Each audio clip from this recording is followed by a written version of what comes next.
Miss ng Consuelo king Pampanga. Pampanga, I'm coming home. Ating kung hanging question kaya ka, may kasapya ba ing sine kabalen, karetang filmmakers palupa mo? Ay, Cinemalaya, may excite ko mo.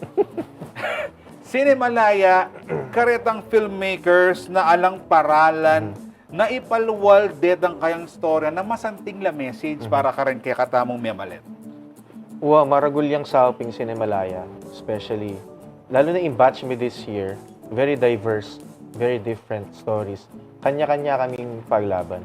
Atin from Negros, na yung film na is about couple with may atin yung anak ating autism. Then atin ati community na wala itang sector da pala kwando ketang balenta daring capitalista and all. And atin from Mountain Province, wala mo cultural short story gawa ding pelikula. Ating story from Davao. And ini kaya yako from Pampanga ko pero yung pelikula may shoot sa Nueva Vizcaya. So aliwa-liwa kaming klaseng filmmakers na ating kanya-kanyang story. Kaya maragulya sa uping Cinemalaya na dininan na kaming avenue to showcase and give us a chance to tell our stories. Bala mo, salamat kayong Cinemalaya, mi bayit la. Trending pelikula, malwatch ng Buringawan. Pero yearly naman makanya na. And sabi mo pa nandin, 2023, pinasa mo na yung pisabyan tamong yan eh. Yapin po yung pelikula na pong gewang BC, direct BC Amparado, yapin po itang Gulay lang, Manong. Bado yun po anyang mumunang sabihan na yan eh. Anyang mag-post sa Facebook. Isipan ko, nanong Gulay lang, Manong ako eh. Uso na retang manog se gule, kendalan, Nano kayang klaseng gule? Iyan po yung pisabihan tamo kay ngaman mo, ana. Nanining storya ngayon ni, kayong pelikula. Yung Gulay lang Manong, yung story na it's basically about kay metong vegetable farmer. Natin yung apo na stoner. So ngayon ining police gagampanan ng Cedric 1. Arakap ne ining karelang van na atin yung marijuana. So in order to save his grandson, kailangan neng pagpalit ulo para kung ano itang apo na isuplong noretang kayang kayabe. So mga taya mo dinurot. Okay. Story. Buri ko nga balo, makananing maging journey mo ka rin kitang pamangawang pelikula. Makanano kami miling artista balo mo. Pakiramdaman tayo mo king radyo, king CD. Ing metong kareng artista mo, vokalista na po ning bandang yanong. Yan yung artista mo. Makanano mo pinili ring artista mo? Kareng artista naman, kang Dong Abay. Tang first draft pa ng script ko. Yan na. So, I wrote the character for Dong Abay. Kaya, itang look, itang pamagsalita, kaya ko na kinwa ito. Kareng aliwang cast naman, Cedric. Sabihin mi about the role. Very game naman ketang advocacy and ketang message na ning film. Ito, may after a while, apin na cast min and ito. Magpasalamat kami kasi fresh from MMFF. Best Actor win yan, 2023. Tapos, after that, this is his next film. Wow. Kaya, very thankful kami kang Cedric. He's very collaborative. Neng kabiasnan. Thinking actor yan na aliya mo kabud. Depende ka rin production and all. So, marakal yung inputs in the film, lalo na kitang character ng niya. And the other characters, Iranzel, yan, king script pa, I have little little person talaga, mga tayo talaga role. So, I'm aiming for representation kasi na these people are not represented as much kayong pelikula. Madalas as kaila mo. Wala mo, pang makatula. Wow, comic relief. Pero, though makatula yung character ng Razor Kenny, is depicted as a human being pa mo rin. Okay. As a regular human being. May kataon mo na talaga, na malatiya mo talaga. Okay. And then for BJ, EBJ Forbes, si Wow. Tolitz. Tolitz. Dating child star. Advocate ya rin kasi kaya itang okay. medical cannabis sa sulong tamo. So, easy mo kaya kami na kaya niyan. And lastly, Tito Perry Dizon, he's from Davao. Very international actor ya rin yan na kining kaya katamo. Legend yapin yun kaya Davao. Kaya very thankful ko na mag-okay aking role niya, aga na kanyang ka-professional. And balo ko kasi karas-kareng mo kayang klaseng pelikula. Correct me if I'm wrong, ne? Di nga liwa, bisa ng makyabe, hanggang titulado ng artista, veterano ng artista, hanggang pangkaya mo, pamangan mo. Kasi puriting istorya. Totoo ita? Ating times na mga niyan, ating kasing grand audition for Cinemalaya. So, first time ko rin attend kanta and ako baling expect. So, madakal veteran actors and mga sikat na actors na pinilang makaba para mag-audition for Cinemalaya. So, it just goes to show na yung Cinemalaya is a very respected film festival. Tsaka, aliega na kasing films has this impact unlike yung mga Cinemalaya films. Okay. In kekang film, may ginyang paborito, ne? Daring kalapanalben aning Cinemalaya. Nano inggewa mo na may ginyang hit, may ginyang blockbuster? Kasi minsan, ing messaging, hanggang makanano yung kasanting message yung pelikula. Potang masanting pangalatag, bala mo, de type. Makanano yung gewa mo? Based ka rin babasa akong reviews, yung strong points kanuning film is it's an advocacy film, pero aliya preachy. So, may kasahop itang combination na ning comedy, itang tightness na ning screenplay, the cast also, syempre, akit do rin cast, matic, it's a marketing yung agad and the music as well. So, palagay ako itang combination of detang bagay ang areta kaya maging favorite kareng audience this year. Okay. What message would you like to convey in the simplest terms? Ang kening pelikula ngayon. Kasi syempre, potaray nga liwa, ayot makanin niya pelikula. Especially coming from Cinemalaya, ne? Pota minsan nanong house kanta, itang ay misunderstood yung pelikula. In the simplest terms, nanuwari yung buri mong ipakit, kaya nga gulay lang man. Like what I always say, in buri kong pakit kayo is to break the stigma in regards to the use and the access of medical cannabis. Kasi malalakpan ni in Pilipinas in terms of this technology, this knowledge and all. So, in Pilipinas, sarado ya pa yung utak na widely accepted. Kaya, in pelikula ngayon ni, sana itapin, breaking stigma,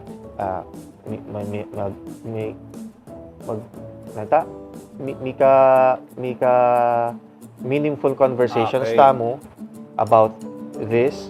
And yan, recently, may pasaya kayong Congress, itang bill for medical cannabis. And hopefully, magtuloy-tuloy. And I think my film mag-spark yung conversation pa further para tanggapan na yung public ang pong detang masyadong may balo. Mika some kind of knowledge about this topic without being preachy, without being an in-your-face advocacy, na entertaining pa rin. And don't judge, ne? Oo, don't judge. Siyempre, pota, tinakangkay, at tinakang tatakeng isipan mo, kabat alben me. Kailangan open-minded ka, intindihan mong masalese. Ito yung masanding keng film kasi nung against ka, alben me, may ka-insight ka pa rin So, dagdag pang 5 minutes, dagdag pang 5 minutes, taglos me. Pro-anti ka, entertain ka pa rin kitang film. And di na nakang isipan ng film nung itang judge napin, i-judge may kaya kang moral compass natin. And aside from that, ating kami ring susulong na advocacy karing farmers. Dito pinsasabi mo na Wow. din na manog sila mong Wow. vegetables kendalan. Uling malugila mo. Malugi lang talaga. See, kitang location, pigsyutan mi, atin ng per kilo ng kamatis 4 pesos. Miras kini magkano? Siguro 180. Anya milabas sa Yan. Domingo. Kaya, di nga long farmers, imbis na pisalidang mal, ugseda na yan dalan for the community, nung bisalang kamatis, ito wala, bisalang repol, wala yan dalan. Okay. In-expect mo yun eh. In-expect mong your first ever film kayong Cinemalaya. In-expect mo kanining wala mo whirlwind eh. Wala mo, in-expect mo kanin. Ali in-expect. Sa yako, in buriko mo, I have a passion for storytelling, Pin. I just want to tell this story. I want to represent this community and the people behind it. Kasi marakal families na kailangan dang access for this alternative medicine na karapatan da yan. Pero may rakap ka ngatin ka, makulong ka. Abeda ka karing rapist, abeda ka karing karing drug addict, karing mamamatay tao. And for the sake na uling mong may rakap ka, uling itang stigma. It's a non-violent crime. So, para ka ako, fair. Okay. And ngayon ni dakal abag menan din. Pero dakalaring mag-request, dakaling clamor na sana Alben mo yan naman Keti, Pampanga yan. Direct BC, nanong plano, nanong kay mo? Ngayon we're working on the distribution with my producer. So hopefully soon, makapag-wide release kami. Especially to the regions, with some karing regions. We're in partnership with different organizations like MedCan Party List and Aniligal. So, lend me mong makanano yung i-workout. Pero definitely, ma-release siya ni kayong Pilipinas and hopefully internationally. Ay, wow. Ay, mas masandig po tayo. May karing international film festival. Sana. Balak makanta. Atin naman. Lawen tamo no ka rin nakatadala ng pelikula. Okay. O, tauli ko niyang kutang na Nano, itutukin ng planong direct BC Amparado. Ngayon magpainawa pa, pero dakal mo rin plano in the future. So, ko pa pwedeng sabihan. So, abang-abang namo nung nanong kaya katamong next projects. O, sige. O, dakal salamat direct, ne? Dakal salamat, Sir Kahit Jones. ang projects mo, may sana kakalingwanag ka ti Ray Bravo Jr., Naman. i-rest ni Mandap, ang popay Joe Alan Asuncion. Yan. One of your biggest fans la rin, Direct BC. At ngayon naman po, basan tala rin komento kayong kaya katamang question of the week. Patoy na lang. Ayan, nano kasing question tamo? Nanong gawan mo isong masanting gawan isong kauran mag-commute o magdalang sakin mo yan, paltoyo ne. Inuna yung komento ne. Alam mo, Darrell Puno, kalma. Magdaton king bale, balok bakit? Alaya ang pag-commute. Alaya namang sakin. Kena kang bale. Wapi naman. O, kung tayong kaya katamong direktor, tayo ka direct BC na anong gawan, mag-commute o magsakin, istong pasanting gawan, istong mumuran? Matudtud, o, di ba? Ala ko yung pag-commute. Bad weather. Alaya naman pag-commute, direct BC, o, karing kaya katamong kaya ken, di nang tanay mong pong galaling kaya katamong direktor pag maragol tayo pong Kapampangan, baka naman, paswelo ka ba na ikikita picture mo na nga sabi na palang direct Jason, kaya pelikula kaya rin na? Tapi makatouch kasi sabi na very proud yung kanong kaya kami. And mention ko lang mo rin kaya yung Kapampangan ken film, Emmanuel Lewan, akong cinematographer, Itin Velasco, producer ko, Bugs Villarreal na production designer, associate niya. Ikaw kong asawa Koyang Lopez Amparado, associate producer niya rin. Kaya kaming legal, kaya kaming maglunod kayong legal Danela Yalong. So yan, Kapampangan ngayon halos kayo. And manwala ka pala kita kay sabyang, behind every successful man is a woman. Pasibayo, congratulations na direct. Ngayon nanin kaya katamong Kapampangan Verb today, kapulan tayo nga Manong Siswan. Antayo. Paros-paros. Na? Balo mo yan. Aliyo ko lang. Ay, balo mo rin dapat. Alimbawa mo. Ali kay Lareni, kareng bayong panganak. Ne? Bakantang ating gata sa numwal. Minum lang sabo paros-paro. Makanta pala ito. Wow, bakantang maging masustansya yan, eh. Kaila rin mga latilang cells. Malyari lang namang ulaman din, paros-paros. Abin din ding smaller dang kapatad ding. Nala kasing tahong kenta kapapangan. Sulib! Sulib. O, ito. Ito, mama ko sulib. Oh, ika, palo ko mama kang sulib. Mabiyaman o luto ya. Direk, dakala salamat. King kang oras kaya kami ni, maswelo kami. Kakaluguran miya kasi ni ka-basketball miya ngini, director niya po. Ni pelikula miya rin niya po yung metong oras tamong pamitalamitam king kaya tamong programang Nanu pata. Ako po yung kaya kayong talasuyo, Jhoedie dito sa Mercado. Ikaw po yung kaya kayong tala sa yung ating pusong makabalen, may kabawi ko, inebalo ito. At ng kanyaman king Pampanga, Miss ng Consuelo